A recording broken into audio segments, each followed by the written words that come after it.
Hello guys, welcome back to the channel and welcome to another horror movie film review. Tonight we're off to Italy with a film by Giorgio Ferroni and it's called The Night of the Devils.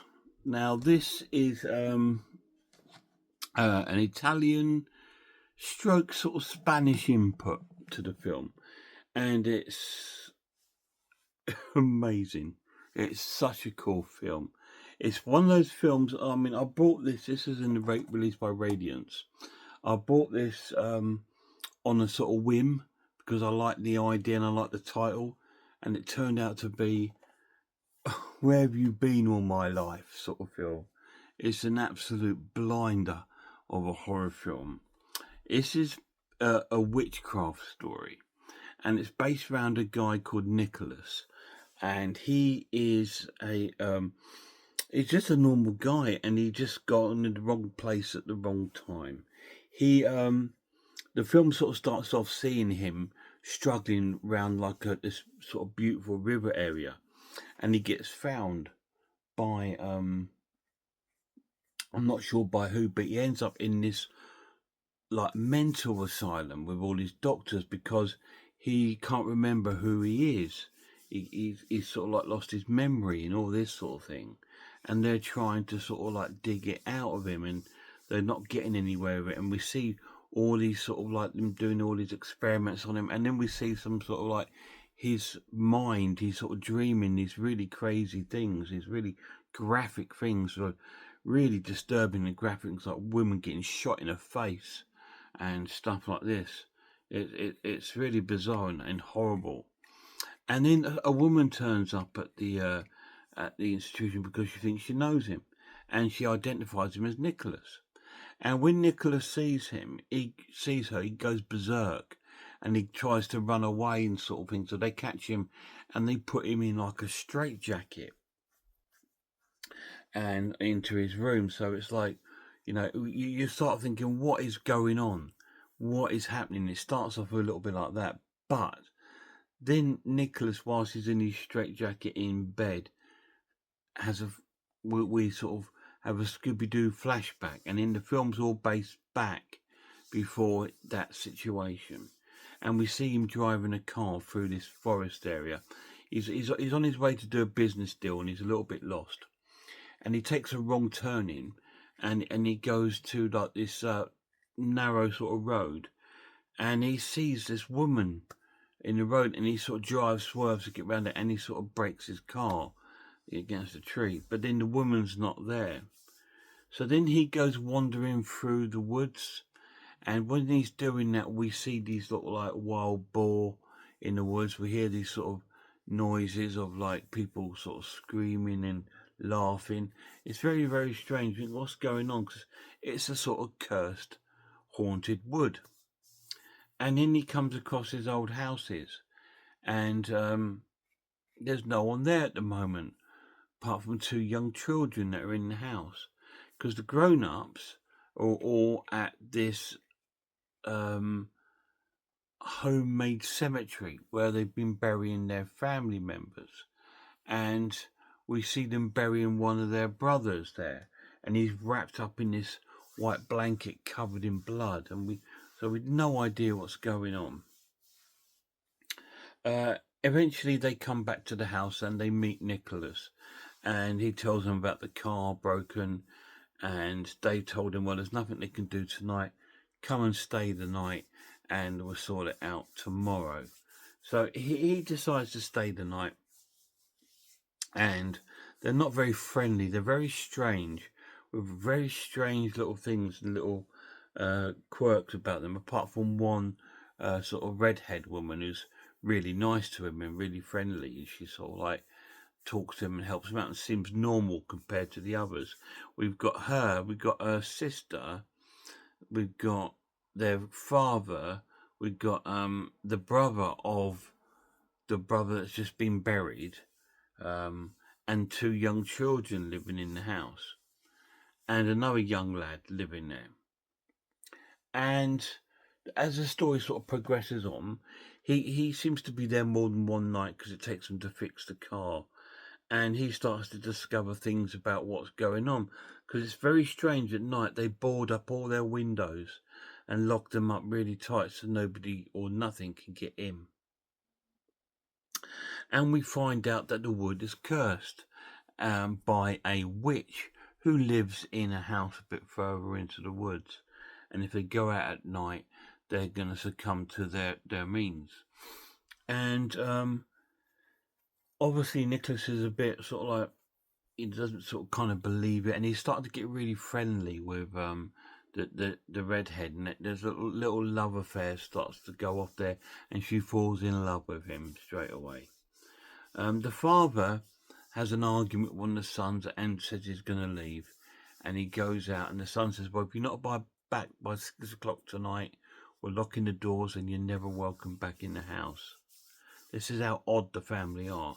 So the father goes wandering through the woods, and he stumbles upon the witch. The witch has already visited the grave of the brother, and she's dug up some mementos of the brother, and she's obviously using them from some sort of spell and curse. She's cursed this whole family. And the father sort of comes across her, and he sort of like has a fight with her, which we don't see, but I think he cuts the witch's hand off. Anyway, he arrives back at the house at 6 o'clock, dead on time, and shows them this hand. But he's acting very, very strange and very bizarre. The next day, the other son and Nicholas are still trying to fix the car, and all this sort of stuff's going on while they're trying to fix the car. And then the father starts to act really, really strange. He's really pale, just like the witch was. And the son thinks there's something up, and he pulls off his shirt, and he's got all this scarring here. So he knows he's succumbed to the witch, so he gets a stake and he stakes him through the heart. It's a little bit like a vampire film, but they're not vampires. These are a cursed family by witches, and they come back to dead if they die and stuff like this.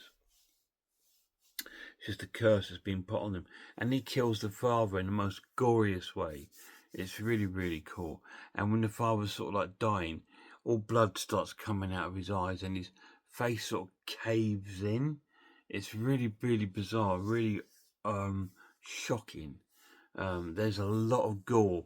I have no idea why this is a 15. This is definitely an 18 film. 100%. It's really gory, and there's a lot of nudity in it. It's very graphic. And so Nicholas is starting to uncover that this family are cursed, and he needs to get the hell out of there. And that's all I'm going to tell you about the synopsis. The film is amazing. It's absolutely incredible.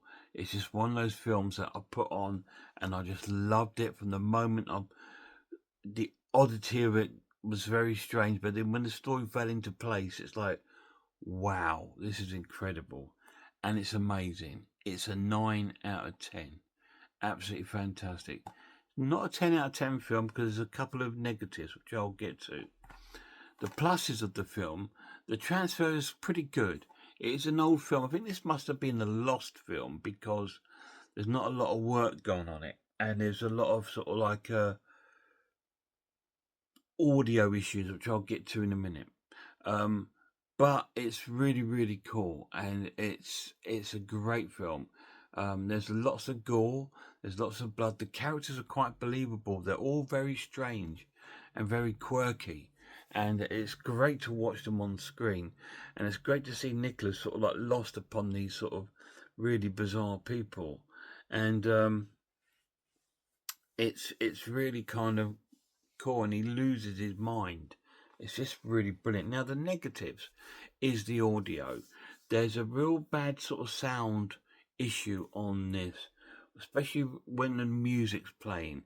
It sounds warped and wonky, or when the music's playing. It's like, oh, it's all over the place a little bit. But the audio for the speaking, the levels are up and down. So 1 minute is quite low, next minute's really high. So it's a bit of an audio issue going on with it, but it doesn't take it away from the film. In fact, it almost adds an extra sort of like authentic cult part to it, because it's like Yeah, I'm watching an old dodgy movie, and that's what it felt like. When I was watching it, I felt like I had a VHS video nasty on my screen. I don't know if this was in the video nasties. I don't know. It says 1972, this film. But when I was watching it, I had the feeling that I was watching a video nasty because it's really gory.